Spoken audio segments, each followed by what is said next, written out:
Pushpa the rule के wild fire के बीच दो फिल्मों के ट्रेलर आए हैं। इनमें से एक फिल्म का तो क्या ही कंटेंट आया समझ नहीं आ रहा है। नासा के वैज्ञानिकों का भी रिसर्च जारी है। उनका भी कहना है कि जादू को इसका लिंक भेजा गया है, रिप्लाई आते ही बताते हैं कि बनाया क्या है भाई, ये क्या है। सबसे पहली फिल्म है वनवास। गदर 2 के बाद अनिल शर्मा की ये फिल्म 20 दिसंबर को थिएटर में लगने वाली है। ट्रेलर हमको एकदम बागबान वाली वाइब दे रहा है, यानी इसको देखने के बाद घर में बच्चों की भी क्लास लगने वाली है। बस इसमें बच्चन साहब हेमा जी के लिए मैं यहाँ तू वहाँ गाना नहीं गा रहे हैं। ये देखकर अच्छा लगा कि बहुत दिनों के बाद कोई प्योर फैमिली ओरिएंटेड फिल्म आ रही है जिसे हम अपने मम्मी पापा के साथ देखने जा सकते हैं। वो अलग बात है कि इसके बाद घर पर जो होगा वो हमसे देखा नहीं जाएगा।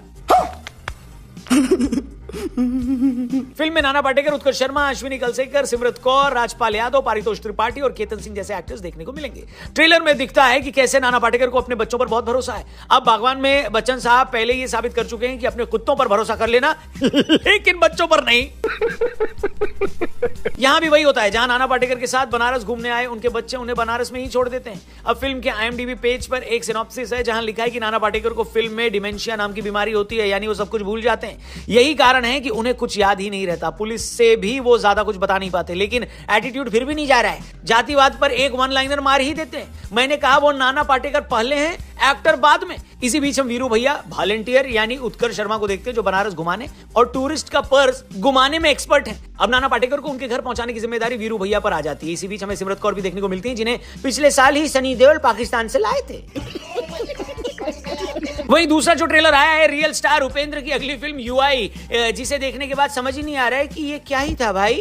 ये सब क्या देखना पड़ रहा है, अच्छा है मैं अंधा हूँ। इसके टाइटल में लिखा है #UI द मूवी वार्नर। अब मेरी बुद्धि ये कह रही है कि इसमें उपेंद्र सर के कैरेक्टर का नाम वार्नर हो सकता है, तो ये वीडियो एक कैरेक्टर इंट्रोडक्शन वीडियो की तरह हम देख सकते हैं जहां सब जगह तबाही आ चुकी है। इतनी तबाही कि काले राक्षस लवणासुर ने इंसान की बुद्धि भी हर ली है। बच्चों के पिछवाड़े जलाकर उनकी जाति का ठप्पा उन्हें मारा जा रहा है। धर्म और जाति को एक नंबर दे दिया गया है। मैंने कहा ये पीके वाला सीन सीरियसली ले क्या भैया।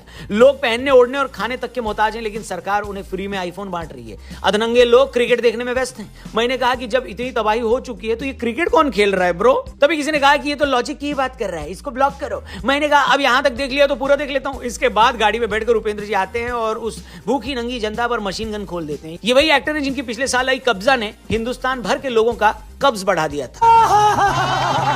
फिल्म का तो पता नहीं, लेकिन जो कुछ भी आया है कम से कम देखने में प्रीमियम कंटेंट लग रहा है। जिस तरह के सेट डिजाइन और आर्ट डायरेक्शन देखने को मिलती है, ऐसा देखकर लगता है कि फिल्म को सजाने में कोई कसर तो नहीं छोड़ी है। हॉलीवुड वाला फील तो आ रहा है, सारी कसर बस लिखावट में ही छोड़ दी गई है। वैसे इसका कॉन्सेप्ट काफी बढ़िया है। फिल्म लैंग्वेज बैरियर्स को तोड़ते हुए एक ग्लोबल इशू को एड्रेस कर रही है, जैसे इंटरनेट कैसे लोगों की बुद्धि हर ले रहा है, खराब कर रहा है, किस तरह से वॉर्स और AI लोगों की जिंदगी में असर डाल रहा है। सब कुछ पेपर पर अच्छा लगता है, लेकिन इसके एग्जीक्यूशन पर मुझे थोड़ा सा डाउट हो रहा है। वैसे ये फिल्म भी 20 दिसंबर को थिएटर्स में लगने वाली है, तो अगर पुष्पा 2 का वाइल्ड फायर ज्यादा देर तक नहीं फैलता तो फिर कुछ चांसेस हैं कि भैया ये फिल्में उसके सामने थोड़ी बहुत चल जाएं। जिस तरह का अभी माहौल चल रहा है भैया, इन दोनों को ही पुष्पा 2 से चैलेंज मिलने वाला है। खैर, इन दोनों का ट्रेलर अगर आपने देख लिया है तो कैसा लगा है कमेंट करके जरूर बताना और चैनल को सब्सक्राइब करके जाना। Thank you for watching, bye bye.